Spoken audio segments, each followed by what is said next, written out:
नमस्कार दोस्तों, मैं हूं स्तुति सिंह। स्वागत है आपका रक्षा एकेडमी के ऑनलाइन प्लेटफॉर्म पे। तो जैसा कि आप लोगों को पता है कि ये एक एमपीजीके की ऐसी सीरीज है जिसमें हम ना केवल किसी एक एग्जाम पे फोकस कर रहे हैं, बल्कि मध्य प्रदेश में होने वाले सभी एग्जाम्स के एमपीजीके को कवर कर रहे हैं।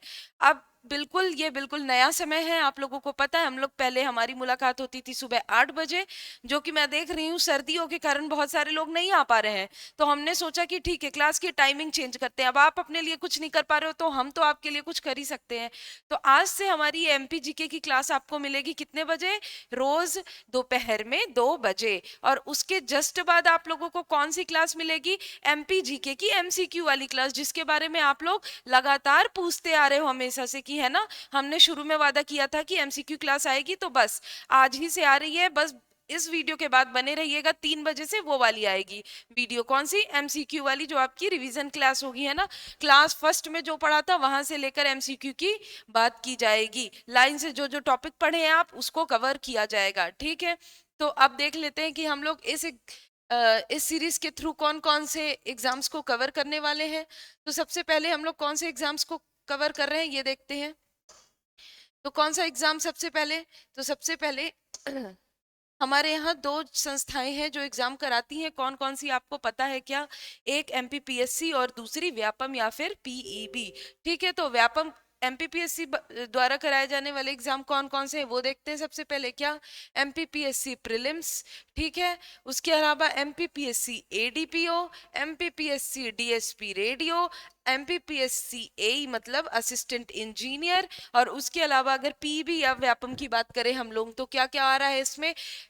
कांस्टेबल आ रहा है, व्यापम पटवारी आ रहा है, व्यापम सब इंजीनियर आ रहा है। ये भी क्या है? ये भी टेक्निकल पोस्ट है, किसकी तरह? एई की तरह, है ना। और उसके अलावा पीईबी, और पीईबी में सारे एग्जाम्स कवर हो रहे हैं। और ये कि ये क्या हो गया? एमपीएसआई हो गई। इससे आपको क्या पता चला? इससे आपको ये पता चला कि एमपी के किसी भी एग्जाम्स की तैयारी करना है आपको, तो आपको एमपी बिल्कुल आनी चाहिए। हर एग्जाम में एमपी आने वाली है ना, ये पता चल रहा है हम लोगों को, ठीक। तो चलिए शुरुआत करते हैं। और सब एग्जाम के हिसाब से एमपी कवर हो रही है, ये आपको समझ में आ रहा होगा। आप जैसे जैसे लेक्चर देख रहे होगे, आपको ये बात समझ में आ रही होगी कि हर एग्जाम्स को कवर किया जा रहा है ना। तो आज का क्या टॉपिक है? आज का टॉपिक है मध्य प्रदेश की मिट्टियां। तो कौन कौन सी मिट्टी है, कहाँ पे कौन सी मिट्टी मिलती है, उनकी उर्वरा शक्ति कितनी है, सब कुछ जानना जरूरी है ना। इसके बाद हम लोग का टॉपिक होगा कृषि। तो कृषि जान पढ़ने के पहले हम लोग को मिट्टियां जानना जरूरी है। कुछ चीजें आपको थोड़ी बहुत मिट्टी की पहले से पता है। कैसे? जब आप पठार पढ़े हो, पर्वत पढ़े हो, तो उस टाइम मैंने थोड़ी बहुत चीजें आपको बता दी थी कि यहाँ इस कारण से ये वाली मिट्टी मिलती है। तो वो सब चीजें मैं अभी इसलिए बोल रही हूँ कि आप कनेक्ट करके चलना, छोड़ के नहीं चलना कि ये नया टॉपिक है या नई तरह से पढ़ रहे हैं ना। चलिए तो शुरुआत करते हैं। कोई भी टॉपिक नया नहीं होता है, किसी ना किसी तरह एक दूसरे से कनेक्टेड रहते हैं हर टॉपिक। तो सबसे पहले भू भूपृष्ठ की सबसे ऊपरी परत, जो पेड़ पौधों को उगने बढ़ने के लिए आवश्यक तत्वों, जीवांश एवं खनिजांश प्रदान करती है, क्या कहलाती है? मृदा या फिर मिट्टी कहलाती है। ठीक है। मध्य प्रदेश में भौगोलिक दृष्टि से पाए जाने वाली असमान असमानता मिट्टी के स्वरूप को निर्धारित करती है, ठीक है, या निर्धारित करने में महत्वपूर्ण भूमिका निभाती है। इसके बोलने का मतलब क्या है? जो हमारे यहाँ पर्वत है, पठार है, जलवायु है, उन सभी के कारण मिट्टी कैसी है, इसका स्वरूप निर्धारित होता है। ठीक है, आगे चलते हैं। मध्य प्रदेश में अधिकांश मिट्टियों का निर्माण ढक्कन ट्रेप की तथा विंध्यन क्रम की चट्टानों के अपर्दन से हुआ है। तो आपने ये तो पढ़ ही लिया है, ढक्कन ट्रेप मैंने बताया था आप लोगों को, है ना। कब? जब पठार पढ़ा रहे थे। अभी भी पढ़ोगे आप, ऐसे चिंता वाली बात नहीं है, ठीक है। और उसके बाद विंध्यन क्रम, तो इन दो क्रम से जो है ज्यादातर चट्टाने बनी है, इनके क्या? अपर्दन से मिट्टियां बनी है, सॉरी, इनके अपर्दन से ज्यादातर मिट्टियां बनी है। ठीक है। मध्य प्रदेश में मुख्यतः 5 प्रकार की मिट्टियां पाई जाती हैं। अब कौन कौन सी है वो देखते हैं। कौन कौन से 5 प्रकार? ये क्या हो गया? ये थोड़ी सी भूमिका हो गई, है ना। चलिए आगे चलते हैं। अब इस कौन कौन से प्रकार की मिट्टियां पाई जाती हैं, ठीक। तो देखिए, मध्य प्रदेश की मिट्टियां, पूरे इंडिया की बात नहीं हो रही है कि कहाँ कौन कौन सी मिट्टी पाई जाती है, सिर्फ कहाँ की बात हो रही है? सिर्फ मध्य प्रदेश की बात हो रही है कि मध्य प्रदेश में किस किस प्रकार की मिट्टी पाई जाती है। तो सबसे पहले कौन सी? सबसे पहले काली मिट्टी, फिर लाल पीली मिट्टी, फिर मिश्रित मिट्टी, जलोढ़ मिट्टी, और फिर सबसे आखिरी लेटेराइट। तो कितनी हो गई, मुख्यतः की बात हो रही है ना। तो ये क्या हो गई, ये एक हो गई, ये दो हो गई, ये तीन हो गई, ये चार हो गई और ये पांच। तो मतलब मिट्टियां मुख्यतः कितनी प्रकार की मिलती है, पांच प्रकार की। कौन कौन सी, पहली काली मिट्टी, दूसरी लाल पीली मिट्टी, तीसरी मिश्रित मिट्टी, चौथी जलोढ़ मिट्टी और पांचवी लैटेराइट मिट्टी। अब आप ये देखोगे कि यहाँ पे दिख रहा है काली मिट्टी के नीचे तीन और विभाजन। तो काली मिट्टी तीन प्रकार से फैली है, कैसी कैसी, एक है सबसे पहली क्या, गहरी काली मिट्टी, दूसरी साधारण काली मिट्टी और तीसरी छिछली काली मिट्टी। मतलब बहुत ज्यादा बिल्कुल काली कलर की है ये मिट्टी, ठीक है, ये हल्की काली है, और ये छिछली काली है, मतलब काली से थोड़ी कम है, ठीक है। तो ये क्या हो गए, ये काली मिट्टी के प्रकार हो गए। अब हमको यही इन्हीं सबका डिटेल में पढ़ना, इन्हीं पांचों के बारे में बारी बारी से डिटेल में पढ़ना है कि किन किन एरिया में फैले हैं। अब शुरुआत करने से पहले ये देखना बहुत जरूरी है किस एरिया में, ठीक है। तो क्या है, सबसे पहले आपको क्या दिख रहा है कि मध्य भारत का जो पठार दिख रहा है, यहां से लेकर यहां तक पूरे क्या फैले हैं, यहाँ पे फैली है जलोढ़ मिट्टी। अब आप लोगों को पता है यहाँ पे जलोढ़ मिट्टी मिलती है, क्यों, चंबल नदी के कारण यहाँ पे जलोढ़ मिट्टी मिलती है। जब हम लोग मध्य भारत का पठार पढ़े थे, नदियां पढ़े थे, तो मैंने आपको ये बात बताया था क्या, कि यहाँ पे जलोढ़ मिट्टी मिलती है किसके कारण, चंबल नदी के कारण यहाँ पे मिलती है जलोढ़ मिट्टी, ठीक है। उसके अलावा आपको क्या दिख रहा है, इस वाले पूरे एरिया में क्या मिल रहा है आप लोगों को, यहाँ पे देखा जाए अगर, तो ये पूरा एरिया क्या हो गया, ये पूरा ही एरिया काली मिट्टी का हो गया है, ठीक है। तो इसमें क्या, जो ये मालवा का पठार वाला एरिया है, ऊपरी एरिया, तो इसमें क्या साधारण काली मिट्टी मिल रही है। उसके जस्ट नीचे वाला यानी क्या हो गया, ये नर्मदा सोन घाटी वाला जो एरिया है, इसमें कैसी मिट्टी मिल रही है, इसमें गहरी काली मिट्टी मिल रही है। कहाँ पे, नर्मदा सोन घाटी वाले हिस्से में, है ना। आप लोगों ने जब पढ़ा है क्या भूआकृतिक विभाजन, अगर वो पूरा आप लोगों के दिमाग में होगा कि कैसे कैसे विभाजित हुआ है, सबसे नीचे सतपुड़ा, फिर उसके ऊपर नर्मदा सोन घाटी, फिर इधर मालवा, है ना। तो आप लोगों को ये चीजें समझ में आएंगी बहुत आसानी से। और डायरेक्ट अगर यही देख रहे हैं, यही वाला लेक्चर देख रहे हैं, तो मैं बिल्कुल कहूंगी जाके पहले वो सब लेक्चर देख लीजिए, तो आपको क्या ये सब चीजों की क्लैरिटी मिल जाएगी। नहीं तो क्या करना पड़ेगा, अभी मैंने जैसे बता दिया, यहाँ तो सिर्फ लिखा है साधारण काली, गहरी काली, छिछली काली। अब मैं बात कर रही हूँ तो मैं ये बोल रही हूँ कि नर्मदा सोन घाटी में गहरी काली मिल रही है, ये मालवा वाला एरिया है, यहाँ साधारण काली मिल रही है। तो समझ में किसको आएगा, समझ में उसी को आएगा जिसने प्रीवियस लेक्चर्स देखे हैं और समझे हैं, है ना। तो चलिए, देखिए क्या हो गया, यहाँ पे साधारण काली हो गई, गहरी काली हो गई, अब फिर ये क्या है, ये छिछली काली मिट्टी। ये कौन सा एरिया हो गया छिछली काली वाली मिट्टी वाला, ये क्या हो गया, ये सतपुड़ा वाला एरिया हो गया छिछली काली मिट्टी का, है ना। अब चलिए, इसके अलावा अब क्या क्या बची है, लाल पीली मिट्टी और मिश्रित मिट्टी। तो आपको क्या दिख रहा है, बघेलखंड और बुंदेलखंड का थोड़ा सा एरिया। अब ये बुंदेलखंड तो ऐसे फैला है ना, तो इसका ये वाला एरिया कुछ तो यहाँ भी आ रहा है ना। तो ये क्या हो गया, ये मोस्टली जो है कौन सा एरिया हो गया, बघेलखंड वाला एरिया हो गया। इसमें क्या कैसी मिट्टी मिल रही है, लाल पीली मिट्टी मिल रही है ना। रीवा पन्ना का पठार और बघेलखंड के पठार में कौन सी मिट्टी मिल रही है, लाल पीली मिट्टी मिल रही है। और ये क्या हो गया, लाल काली पीली सब कुछ लिखा है, तो मतलब क्या हो गया, ये हो गई मिश्रित मिट्टी, है ना। ये क्या हो गई, ये मिश्रित मिट्टी हो गई। अगर आप लोग पीडीएफ ले रहे हो तो ठीक है, नहीं ले रहे हो ना तो खुद से ये पूरा ड्रॉ कर लेना है, जैसा ये बना है वैसे का वैसा हूबहू ड्रॉ कर लेना है, तब क्या रहेगा, याद रहेगा, है ना। ध्यान से देखना है और इसको क्या पूरे तरीके से अच्छे से ड्रॉ कर लेना है अपनी कॉपी में, है ना। चलिए ठीक है, अब इससे क्या समझ में आ गया, हमने अभी अभी तक क्या समझ लिया, मिट्टी कितने प्रकार की होती है, और जितने प्रकार की होती है वो सारी मिट्टियां मध्य प्रदेश के कौन से एरिया में पाई जाती हैं। अब ज्यादा डिटेल्स आगे देखते हैं हर मिट्टी के बारे में अलग से। चलिए, तो सबसे पहले किससे शुरुआत कर रहे हैं हम लोग, सबसे पहले शुरुआत कर रहे हैं काली मिट्टी से, ठीक है। तो निर्माण, तो इस मिट्टी का निर्माण बेसाल्ट चट्टानों के अपरदन से हुआ है। अब मैं ये बोलूं कि मैंने ये एकदम अच्छे से आप लोगों को बताया था, है ना, किसके, लावा के कारण बना है ये मिट्टी, है ना। क्योंकि आपको बताया था कि ढक्कन ट्रैप की बेसाल्ट चट्टानों से निर्माण हुआ है किसका, काली मिट्टी की, जो पूरे मालवा वाले एरिया में और आसपास के एरिया में पाई जाती है ना, बताया था मैंने। तो ठीक है, ये अब मैं दोबारा इतना डिटेल में नहीं बताने वाली हूँ कैसे लावा से फिर मिट्टियां निकल रही है, फिर से बोल रही हूँ, समझना है तो प्रीवियस वीडियो वीडियो आपको देखना पड़ेगा, ठीक है। अभी मिट्टियों पे बात करते हैं, अन्य नाम। अब क्या क्या बोलते हैं जो एग्जाम के प्रोस्पेक्टिव से इंपॉर्टेंट है ना, तो ये सब क्वेश्चन बनते हैं। रेंगुर मिट्टी, कि रेंगुर मिट्टी काली मिट्टी का अन्य नाम क्या है, ऑप्शन दे देगा। तो क्या क्या है, पहला रेंगुर मिट्टी, दूसरा कपासी मृदा। कपासी मृदा क्यों, क्योंकि यहाँ पे इस मिट्टी में कपास का उत्पादन अच्छा होता है, ठीक है। कन्हर या फिर भर्री। तो क्या क्या हो गया, रेंगुर मिट्टी, कपासी मृदा, कन्हर या भर्री, ये सब किसकी नाम है, ये सब नाम है काली मिट्टी के नाम है, ठीक है।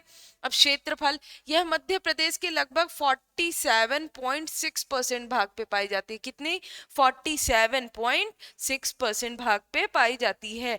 यह मध्य प्रदेश में, यह मिट्टी मध्य प्रदेश के सर्वाधिक भाग में सर्वाधिक रूप से पाई जाती है। मतलब अगर क्वेश्चन ये पूछा जाता है कि मध्य प्रदेश में कौन सी मिट्टी का क्षेत्रफल सर्वाधिक है या मध्य प्रदेश में सर्वाधिक पाई जाने वाली मिट्टी कौन सी है, तो जवाब क्या देना है, जवाब देना है क्या, काली मिट्टी। कितना, 47.6% लगभग, ठीक है। चलिए आगे चलते हैं। अब अधिकता, अब क्या बात कर रहे हैं हम लोग, ये क्या है कि मिट्टी में कौन कौन से कण हैं, कौन कौन से अंश हैं, उसकी अधिकता और कमी की बात कर रहे हैं हम लोग यहाँ पे, ठीक है। तो अधिकता, इस मिट्टी में फेरस, लोहा, मैग्नीशियम, पोटाश, एल्यूमिनियम तथा चूने की अधिकता होती है, ठीक है। और कमी किस किस चीज की होती है वो देखते हैं। तो इस मिट्टी में नाइट्रोजन, फास्फोरस तथा जैव पदार्थ या ह्यूमस की कमी पाई जाती है, ठीक है। तो अब क्या क्या जान गए हम लोग, इसको क्या क्या बोलते हैं, क्या क्या अन्य नाम है, उसके अलावा क्षेत्रफल कितना है मध्य प्रदेश में, किस चीज की अधिकता है, किसकी कमी है। अब क्या देखने वाले हैं कि इस मिट्टी के लिए, जो भी मिट्टी पढ़ेंगे हमेशा उसके लिए सूटेबल फसल कौन सी है, यानी उस मिट्टी में सबसे ज्यादा उपज होने वाली कौन सी फसल है, ठीक है। तो सबसे पहले क्या, गेहूं, तिलहन, मूंगफली, चना, सोयाबीन और कपास, कपासी मृदा भी कहते हैं ना, है ना। और उसके अलावा मूंगफली भी अच्छी खासी होती है ना, मूंगफली गुजरात और राजस्थान में अच्छी, गुजरात में और महाराष्ट्र में होती है ना, क्यों, क्योंकि वहां पे क्या है, वहां पे काली मृदा है। और मध्य प्रदेश के इधर पश्चिमी भाग में भी होती है, क्यों, क्योंकि यहाँ पे काली मृदा है, ठीक है। और गेहूं और तिलहन, ठीक है। चलिए आगे चलते हैं।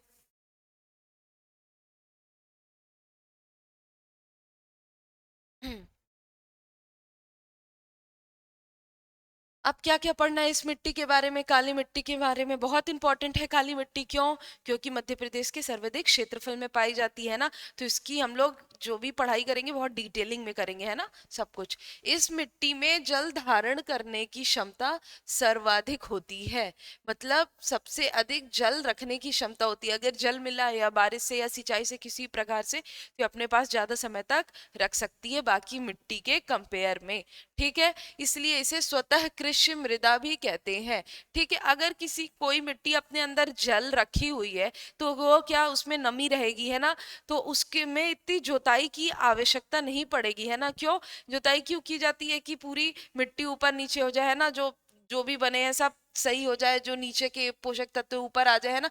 तो ये क्या, ये वैसे भी नमी युक्त रहती है, तो ये अपने आप क्या हो जाती है, थोड़ी सी, मतलब थोड़ी सॉफ्ट टाइप की रहती है, तो कुछ इतनी प्रॉब्लम नहीं होती कि बहुत ज्यादा जुताई की आवश्यकता है। इसलिए इसे क्या बोलते हैं, स्वतः कृषि मृदा भी कहा जाता है, ठीक है।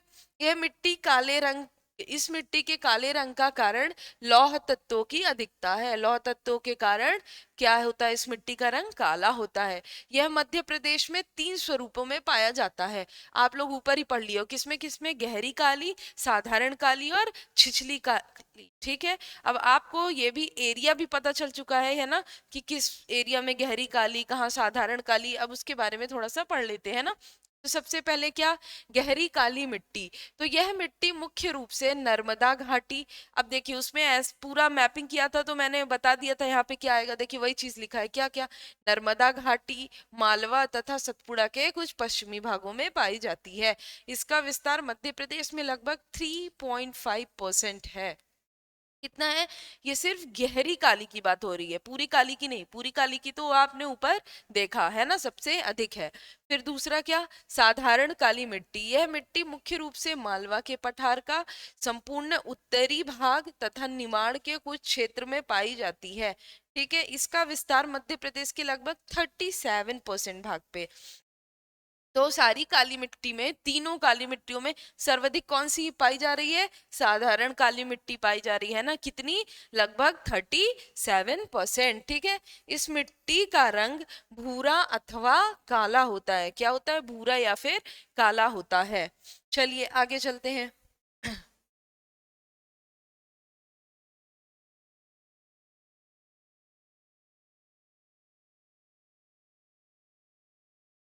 छिछली काली मिट्टी, तीसरी और सबसे आखिरी। ठीक है। इस मिट्टी का विस्तार मुख्य रूप से सतपुड़ा पर्वत श्रृंखला के क्षेत्र में है। आप लोग देख लिए थे, सबसे नीचे वाला एरिया दिखाया जा रहा था, है ना। और ठीक है, यह मध्य प्रदेश के 7.1% भाग पे पाई जाती है या फैली हुई है। किसकी बात हो गई है? छिछली काली मिट्टी की बात हो गई। ठीक है। चलिए आगे चलते हैं। अब मेरे हिसाब से आपको चीजें समझ में आ रही होंगी, है ना। काली मिट्टी पूरी हो गई। ठीक है। अब आगे चलने से पहले क्या आगे आप थोड़ा सा कोर्स के बारे में जान लीजिए, है ना। हम लोग का एक नया कोर्स लॉन्च हुआ है। क्या? ऑनलाइन कोर्स है ये, है ना। इसमें ये सिर्फ प्रीलिम्स फोकस्ड है ना। आपको अभी तक मैं बताती थी एक बैच के बारे में जो प्री प्लस मेंस था, ऑनलाइन बैच। ये क्या है? ये सिर्फ प्रीलिम फोकस्ड बैच है। ठीक है। इस बैच का नाम है वॉरियर्स। ठीक है। इसकी कीमत कितनी है? 2,999। मतलब कितनी? 3,000 रुपए। ठीक है। अगर आप 31 दिसंबर तक इस कोर्स के लिए रजिस्टर कराते हैं और कूपन क्या इस्तेमाल करते हैं? रक्षा 2022। ठीक है। अगर 31 दिसंबर तक आप ये कोर्स परचेज करते हैं और कूपन इस्तेमाल करते हैं, क्या? रक्षा 2022, तो आपको क्या? 1,000 रुपए का ऑफ मिलेगा इस कोर्स में, जो कि 3,000 का था। और आपको अब कितने में पड़ेगा? वो आपको पड़ेगा 2,000 रुपए में। ठीक है। और क्या क्या मिलने वाला है इसमें? वही जो मैं आपको ऑनलाइन में बताती हूँ। क्या क्या? सारे पीडीएफ नोट्स मिलने वाले हैं और लेक्चर आपको मिलेंगे सारे टीचर्स के। कैसे? यही वीडियो फॉर्म में सारे लेक्चर मिलेंगे, पीडीएफ नोट्स मिलेंगे। और जो लाइव चल रहा होगा वो भी, नए सारे क्लासेस उसमें अपडेट किए जाएंगे, वो भी आप देख सकते हो, जो भी कोर्स में लाइव क्लास चल रही होगी। ठीक है। और उसके अलावा ये क्या है? ये वही है 51 रुपीज में। ठीक है। 51 रुपीज में 36 टेस्ट की बात की जा रही है, प्रीलिम्स टेस्ट की, है ना। ये वही है जिसके बारे में मैंने आप लोग को पहले ही बताया। लोग पूछते हैं मैम आपकी पीडीएफ कहाँ मिलेगी, कहाँ मिलेगी? तो यही मिलेगी। मैं बोलती हूँ ना, रक्षा एकेडमी का एप्लीकेशन में। उसके बाद आपको क्या करना होगा? रक्षा एकेडमी के एप्लीकेशन में जाने के बाद 51 रुपीज का ये वाला जो पैक है, ये आप परचेज करोगे, जिसमें आपको 36 टेस्ट मिलेंगे, प्लस जो भी यूट्यूब में क्लासेस चल रही हैं उन सब के पीडीएफ नोट्स उसी में आपको मिलेंगे, इंक्लूडिंग माइन। ठीक है। तो ये किसकी बात हो गई? ये प्रीलिम्स टेस्ट सीरीज की बात हो गई। और ये किसकी बात हो गई? प्रीलिम्स कोर्स की बात हो गई। और दोनों ही क्या है? दोनों ही ऑनलाइन की बात कर रहे हैं हम लोग। ठीक है। चलिए आगे चलते हैं अब। तो कहाँ है हम लोग? आ गए। अब काली मिट्टी पूरी कंप्लीट हो चुकी है ना। अब क्या आ गई? अब आ गई लाल पीली मिट्टी। ठीक है। इसका निर्माण कैसे होता है लाल पीली मिट्टी का? तो ग्रेनाइट एवं नीस चट्टानों के अपर्दन से। अब आप लोगों ने अगर ध्यान से पढ़ा होगा तो मैंने नीस की चट्टानें कहाँ पाई जाती, कहाँ बताया मैंने? कमेंट करके बताइए फटाफट, कहाँ बताया मैंने कि नीस की चट्टानें कहाँ पाई जाती, कहाँ मिलती नीस चट्टानें? कमेंट कीजिए, फटाफट कमेंट कीजिए और बताइए। जब मैंने आपको भू आकृतिक विभाजन पढ़ाया था तभी मैंने बताया था। पठार जब पढ़ाया था तब किस पठार में पाई जाती है नीस चट्टानें, कहाँ पाई जाती हैं? मैंने बताया था आप लोगों को, है ना। उसी वाले एरिया में। अभी आप आगे पढ़ोगे, जब आप ये पढ़ोगे कि किस क्षेत्र में पाई जाती है, आपको फिर समझ में आ जाएगा। ठीक है। तो निर्माण किससे किससे हो रही है? ग्रेनाइट और नीस की चट्टानों से पाई जाती है। अब आप देखोगे, जब विस्तार पढ़ोगे तो आपको क्या पता चलेगा? क्या? कि बुंदेलखंड का एरिया आएगा इसमें, है ना। क्योंकि किसकी बात हो रही है? नीस की बात हो रही है। और मैंने बताया था कि बुंदेलखंड का नीस पूरे विश्व का सबसे प्राचीन नीस माना जाता है। मैंने बताया था आप लोगों को। ठीक है। याद रहा तो, याद होगा अगर ध्यान से सुना होगा तो। ठीक है। अब इसके अन्य नाम क्या क्या है? इस लाल पीली मिट्टी को क्या बोलते हैं? चलका मिट्टी भी कहते हैं। क्या बोलते हैं? चलका मिट्टी। अब ये सब बिल्कुल ही फालतू और बेसलेस बातें नहीं है, क्योंकि एग्जाम में ये सब क्वेश्चन पूछे जाते हैं, है ना। अभी तो क्या था, इस तरह के क्वेश्चन से व्यापक में पूछे जा रहे थे, लेकिन इस तरह के क्वेश्चन अब एमपीपीएससी भी पूछना शुरू कर दिए, है ना। बहुत छोटे छोटे फैक्ट, है ना। तो अब पूरी एमपी अच्छे से तैयार करना है, चाहे किसी भी एग्जाम की तैयारी कर रहे हो आप एमपी की, सबकी एक लेवल पे अब एमपी की तैयारी होगी, है ना। डीप एमपीपीएससी वाले पहले इतना डीप नहीं पढ़ते थे, पीवी वालों के बराबर, है ना। चलिए, तो क्षेत्रफल कितना, क्षेत्रफल के बारे में बात करते हैं तो लाल पीली मिट्टी मध्य प्रदेश के लगभग 37% भाग पे पाई जाती है। कितने परसेंट पे? 37% भाग पे पाई जाती है। ठीक है। अधिकता, तो इस मिट्टी में आयरन लोहा तत्व की अधिकता होती है। और कमी की बात करें तो इस मिट्टी में नाइट्रोजन फास्फोरस तथा ह्यूमस की कमी पाई जाती है। ठीक है। आप कॉमन चीज देख रहे होंगे, सभी मिट्टियों में किसकी कमी आपको दिख रही है? ह्यूमस की कमी नजर आ रही है आपको। फसल, अब फसल कौन सी अच्छी है, सूटेबल है इस मिट्टी के हिसाब से? धान चावल की फसल। अब जब आपको पढ़ाया था मैंने पठार, तो मैंने आपको क्या बताया था? आपको मैंने बताया था कि पूर्वी एरिया में कौन सी फसल सबसे ज्यादा होती है, तो मैंने बताया था आपको किस कौन सी, धान या चावल। इसी कारण, क्यों? क्योंकि यहाँ पे लाल पीली मिट्टी पाई जाती है। ठीक है। चलिए, इसका विस्तार, लाल पीली मिट्टी का विस्तार पूर्वी मध्य प्रदेश में बघेलखंड में सर्वाधिक मिलता है। ठीक है। ये किसकी बात हो रही है? सबसे ज्यादा बघेलखंड की बात हो रही है। ठीक है। और कुछ एरिया किसका आएगा? थोड़ा बहुत एरिया बुंदेलखंड के। अब बुंदेलखंड में नीस पाई जा रही तो ऐसा तो नहीं होगा इतनी सी जगह में ही पाई जा रही है ना, और भी विस्तृत होगा। ठीक है। तो आसपास के एरिया में आपको क्या याद रखना है? पूर्वी मध्य प्रदेश में ज्यादातर, जो कि आपने मैपिंग भी देखी। ठीक। चलिए आगे चलते हैं। मैप जो मैंने बनाया था वो बना के उसके साथ मिला मिला के पढ़ना है आपको। ठीक है। तो आपको बहुत ज्यादा एफर्ट की जरूरत नहीं पड़ेगी, चीजें अपने आप समझ में आ जाएगी। मैप मैप में लोकेट कर देना, याद भी रह जाएंगी चीजें, है ना। चलिए आगे चलते हैं। क्या? जलोढ़ मिट्टी। ठीक है। तो निर्माण, इस मिट्टी का निर्माण नदियों के अवसाद जमने से हुआ है। तो हमको सबको पता है क्या, कि जलोढ़ मिट्टी का निर्माण किसके कारण हुआ है? चंबल के कारण हुआ है। पहले ही जब हम लोग नदियां पढ़े तब भी मैंने बताया था कि चंबल के कारण जलोढ़ मिट्टी यहाँ पे पाई जाती है। जब मैंने क्या भूआकृतिक विभाजन बताया तब भी मैंने ये बताया था क्या, कि चंबल के कारण यहाँ पे जलोढ़ मिट्टी पाई जाती है। वही चीज लिखी है, वो चीज फिर से आ गई। क्या? कि निर्माण कैसे होता है इस मिट्टी का? तो नदियों के अवसाद जमने से होता है। मतलब नदियों, मतलब कौन वहां पे? चंबल नदी। अब चंबल नदी वहां बहुत काट काट फाड़ करके चलती है ना, बीहड़ का निर्माण कर दी है बिल्कुल, है ना। तो क्या उसी कारण क्या हो गया, वहां पे जो भी मिट्टी पाई जाती है वो किससे? अवसाद के जमने के कारण कौन सी मिट्टी पाई जा रही है? जलोढ़ मिट्टी पाई जा रही है। अब जलोढ़ मिट्टी का अन्य नाम कौन कौन सा है? तो पहले काप मिट्टी या फिर दोमट मिट्टी। दोनों किसका नाम है? ये दोनों ही जलोढ़ मिट्टी का नाम है। क्या क्या? काप मिट्टी और दोमट मिट्टी, याद रखना है। ठीक है। अब ऐसा नहीं कि कंफ्यूज हो रहे हैं, जो कि मैंने काली मिट्टी का नाम बताया तो उसको जलोढ़ कर दीजिए, चलका पूछा तो चलका चलका जलोढ़ कर दिए। किसका है चलका? लाल पीली मिट्टी का है ना। चलिए, और फिर अब अधिकता क्या? तो पोटाश की अधिकता होती है। ठीक है। इस मिट्टी में नाइट्रोजन फास्फोरस और ह्यूमस की कमी होती है। तो इसमें भी आप क्या देख लिए? इसमें भी एक कॉमन चीज देख लिया क्या आपने, कि कमी किसकी हो रही है? कमी इसमें भी किसकी हो रही है? ह्यूमस की ही हो रही है। ठीक है। फसल कौन कौन सी होती है जलोढ़ मिट्टी में? तो गेहूं, गन्ना और सरसों। ठीक है।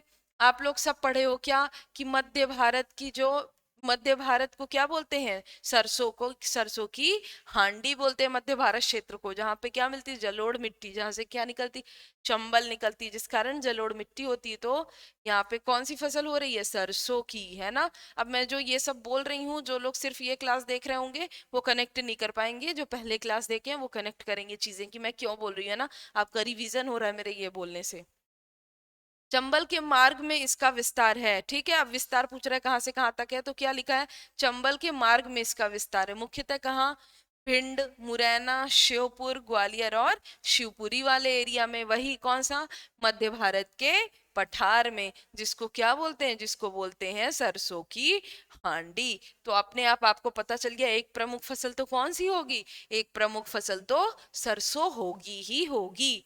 ठीक है। अगर तुरंत कुछ क्लिक ना हो तो इसी तरह थोड़ा सा सोचना है शांति रख के, है ना।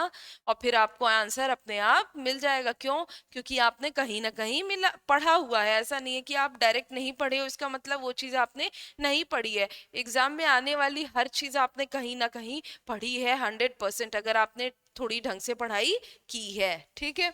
चलिए, यह सर्वाधिक उपजाऊ मिट्टी होती है। किसकी बात हो रही है? जलोढ़ मिट्टी की। क्वेश्चन बनता है और क्वेश्चन बन सकता है क्या? सर्वाधिक उपजाऊ मिट्टी कौन सी होती है? तो कौन सी मिट्टी होती है? जलोढ़ मिट्टी होती है ना। यह मिट्टी वर्तमान में मृदा अपरदन से ग्रसित है। अपने को पता है, अपन ने ऊपर अभी डिस्कशन भी किया। क्या किया है? चंबल नदी ने पूरा बीहड़ का निर्माण कर दिया। बीहड़ का निर्माण का कारण क्या है? यही है, मृदा अपरदन, है ना। काट फोड़ कर दिया, पूरा मिट्टी को तोड़ फोड़ करके आगे बढ़ी है, तो क्या हुआ? मृदा अपरदित हो गई, मृदा मृदा झरने लग गई। और क्या किस तरह के निर्माण हो गया? पीहड़ जैसी स्थलाकृति का निर्माण हो गया। ठीक है। जलोढ़ मिट्टी के क्षेत्र में मृदा अपरदन को रेंगती हुई मृत्यु कहते हैं। ठीक है। तो क्या एक तो मिट्टी यहाँ पे जलोढ़ है, ऊपर से मृदा अपरदन भी हो रहा है, तो क्या हो गया? सोने पे सुहागा हो गया। इसलिए इस तरह की स्थिति को क्या कह रहे हैं? इस तरह की स्थिति को कह रहे हैं रेंगती हुई मृत्यु। ठीक है। वैसे भी जलोढ़ मिट्टी यानी बहुत सॉफ्ट सी और ऐसे बहने वाली मिट्टी हो गई है ना, ऊपर से उस क्षेत्र में क्या हो रहा है? मृदा अपरदन हो रहा है। ठीक है। चलिए आगे चलते हैं।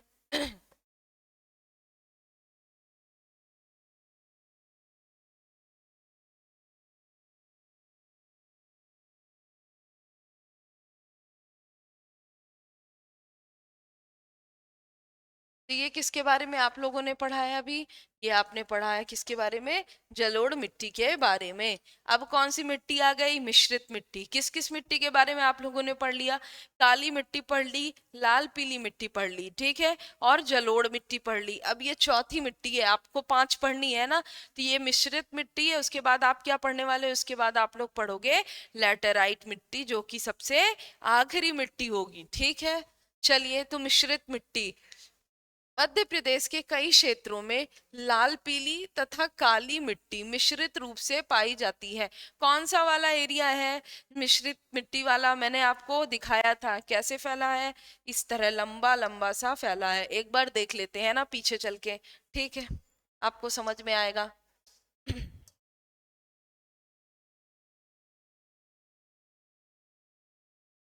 ये देखिए, तो क्या कहाँ पे है ये? लाल पीली और काली पूरा बुंदेलखंड एरिया ले रहे हैं, और ये मालवा और रीवा पन्ना का थोड़ा सा एरिया आ रहा है। मालवा तो नहीं आएगा, खैर यहाँ से खत्म हो जाता है, जो भी है रीवा पन्ना वाला एरिया आ रहा है। ठीक है। और लाल पीली मिट्टी आप लोगों ने पढ़ ही लिया, क्या? पूरा पूर्वी। ठीक है। पूर्वी और उत्तरी भी हो गया, और दक्षिणी भी कवर कर रही है लाल पीली मिट्टी, है ना। और ये काली मिट्टी पूरा पश्चिमी भाग, भले साधारण काली, गहरी काली या छिछली काली जैसे भी भागों में बटी है, मगर क्या पूरा एरिया कवर कर रही है। और इधर ऊपर वाला पूरा एरिया कौन सी मिट्टी कवर कर रही है? जलोढ़ मिट्टी कवर कर रही है। ठीक है, इसीलिए बोल रही थी ये मैप बहुत जरूरी है। ठीक, चलिए अब क्या पढ़ते हैं? अब क्या क्या पढ़ना है हम लोगों को? एक ये मिश्रित मिट्टी पढ़ना है, उसके बाद लेटेराइट मिट्टी पढ़ना है। मैं आपको यहाँ पहले ही बता देती हूँ क्या, कि लेटेराइट मिट्टी यहाँ थोड़े से भाग में, बहुत ज्यादा कहीं विस्तृत नहीं है, बस इतने सी जगह में, थोड़ी सी जगह में यहाँ मिलती है लेटेराइट, है ना। बहुत कम नहीं है, बहुत जरा सा उसका क्षेत्र है लैटेराइट मिट्टी का, है ना। इसीलिए उसको लोकेट नहीं किया गया। यहाँ पे नीचे जरा से एरिया में क्या है? लैटेराइट मिट्टी है। ठीक। चलिए, तो पहले क्या पढ़ रहे हैं? लाल पीली काली जो भी है, या मिश्रित। फिर उसके बाद कौन सी पढ़ेंगे? उसके बाद हम लोग पढ़ लेंगे लैटेराइट मृदा। तो लोकेट कर लीजिएगा आप लोग, लैटेराइट भी लोकेट कर लीजिएगा। ठीक है। चलिए,